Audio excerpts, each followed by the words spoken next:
அதிமுக ஒன்றிணைய வேண்டுமென யார் எந்த முயற்சி எடுத்தாலும் அதனை ஆதரிப்பதாக முன்னாள் முதலமைச்சர் ஓ பன்னீர்செல்வம் மதுரையில் செய்தியாளர்களை சந்தித்த போது தெரிவித்திருக்கிறார்.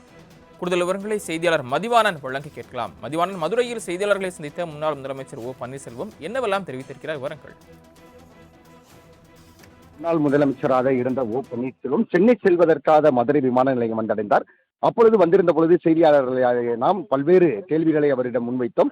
அப்பொழுது கிட்டத்தட்ட நீங்கள் அனைவரும் ஒன்றிணைகிற பட்சத்தில் முதலமைச்சர் வேட்பாளராக எடப்பாடி பழனிசாமியை நீங்கள் தேர்ந்தெடுப்பீர்களா, ஏற்றுக்கொள்வீர்களா என்ற கேள்விக்கு அவர் மிக தெளிவாக தற்சமயம் 6 வழக்குகள் என்பது நிலுவையில் இருந்து கொண்டிருக்கிறது. அவற்றை எல்லாம் உட்கார்ந்து பேசி முடித்து வைத்துத்தான் எங்களது நிலைப்பாடுகளை நாங்கள் தெரிவிக்க முடியும் என்று தெரிவித்திருந்தார். அதே போல இந்த ஒன்றிணைக்கிற முயற்சி என்பதை பொறுத்தவரையில் எங்களுக்கு ஒரு மிகப்பெரிய மகிழ்ச்சி அளிக்கிறது. செங்கோட்டையினுடைய இந்த முன்னெடுப்புகள் என்பது வெற்றியடையும் என்பதை நாங்கள் முழுமையாக எதிர்பார்ப்பதாகவும் தெரிவித்திருந்தார். அதே போல அரசியலை பிஜேபி அதிமுகவை துண்டாடி விளையாடுவதில் அரசியல் ஆர்வம் கொண்டிருக்கிறது. அவர்களுடைய அரசியல் விளையாட்டுகளின் காரணமாகத்தான் அதிமுக தற்சமயம் பிளவுபட்டு இருப்பதாக ஒரு குற்றச்சாட்டு இருக்கிறதே என்ற கேள்விக்கு அவர் மிக தெளிவாக தெரிவித்த கருத்து என்பது அதை பற்றி எனக்கு ஒன்றும் தெரியவில்லை என்றுதான் சொல்லியிருந்தார்.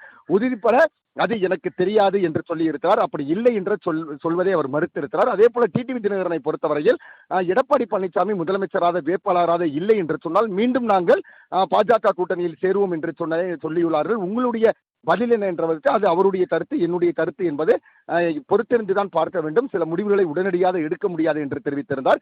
எது எப்படியாக இருப்பினும் தற்சமயம் முன்னாள் முதலமைச்சராக இருந்த ஓ பன்னீர்செல்வம் மனமகிழ்ச்சியாக இருப்பதாகவே தெரிய வருகிறது.